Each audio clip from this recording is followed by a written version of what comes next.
have some amazing authors with me today, and I'm just going to let them all introduce themselves a little bit. So we can just go down the line and introduce everybody. Hi everybody, my name is Beth Revis, and I'm the author of Across the Universe, and the newest book is A World Without You. I'm Gwenda Bond, and I write the Lois Lane series about Lois Lane as a teen reporter. Fallout's the first book, and Double Down is the new one. I'm Miranda, and I write thrillers for young adults and adults, and my most recent young adult book is called The Safest Lies. And I'm Megan Shepard, and I'm the author of the young adult series The Madman's Daughter and The Cage. The first question is there a genre that you haven't written in that you'd like to write in the future? So we can just start. Well, I haven't published in it, but I've written a lot of fantasy. I had 10 novels that I wrote before I was published, and they were all fantasy. And since then, I've worked on more.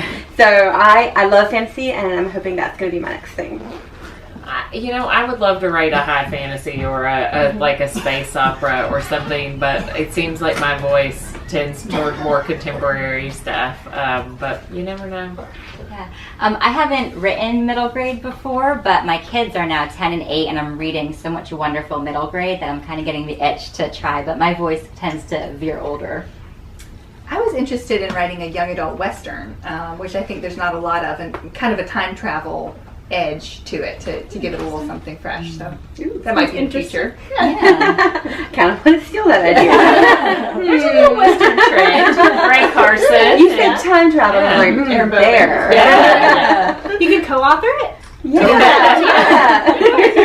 I want you guys to stay friends. So the next question is, what was your favorite book as like a kid or like a teenager?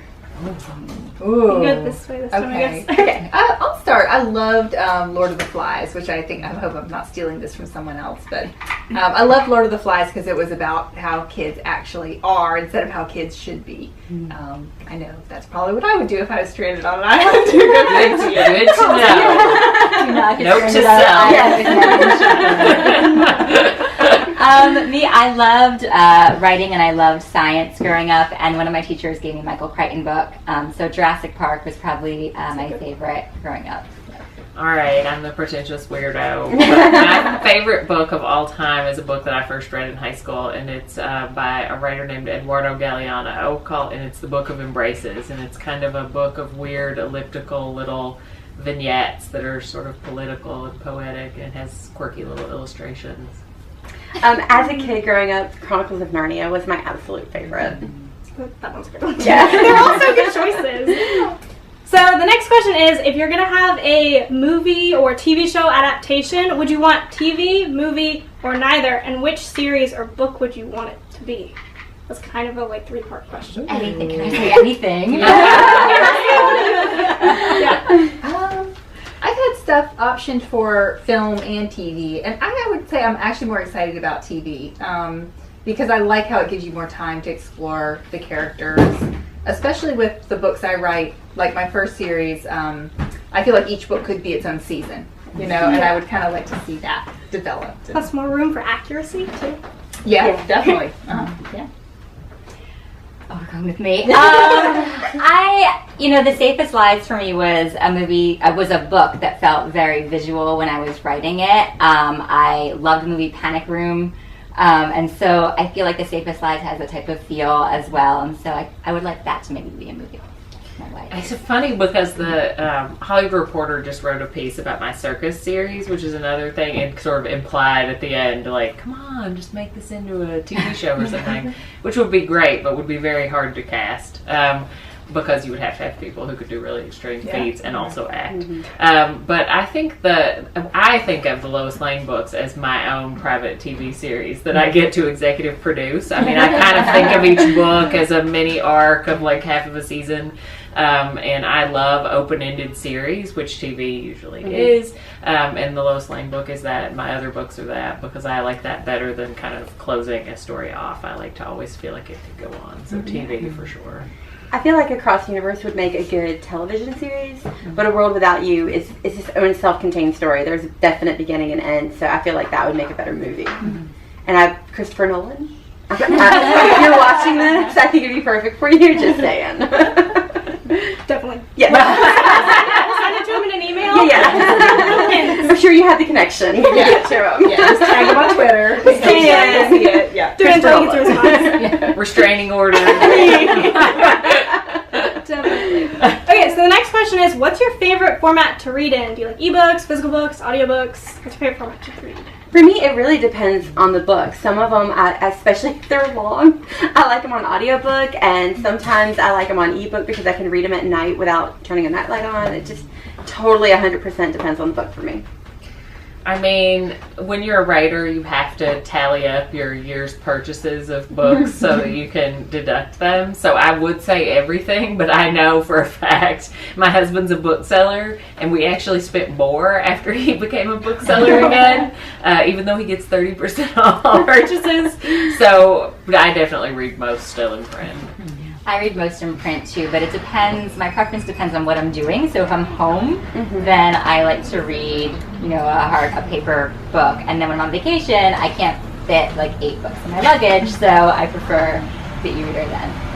I love print. I definitely always prefer to read in print, and I actually really like paperback. As much as I love some books that are beautiful hardbacks, maybe I have small hands. I like paperbacks. There's something like readable, very readable about paperbacks. I can really get into the story that way. So the next question is, I know a lot of authors don't read their reviews that are posted on like Goodreads and stuff. Do you guys like to read them, or do you just steer clear of it and not read them? Everybody warns you of it. It doesn't bother me. It's fine. I read a review once that said Across the Universe was way too slow and they hated it, and then the very next review under it was Across the Universe was really fast paced and they loved it. So, I mean, it's all cool. Whatever. Y'all say what you want to say. We're good. I read reviews, but mostly ones that find their way to me. I don't go out of my way to look for them. I have a friend who once said, like, if you're going to listen to the good reviews, or bad reviews and vice versa, so it's better not to have other people's voices in your head too much. Yeah, I'm the same. I don't go looking for them, but when they're sent to me, I see them as well.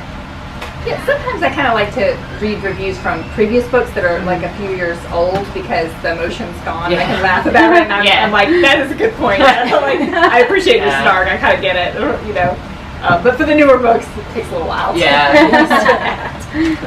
Okay, so I have 2 more questions. In this one, you get to plug yourself. So what's your favorite social media platform to connect with readers with? Oh, gosh. And say the link or whatever so we can all go follow you guys.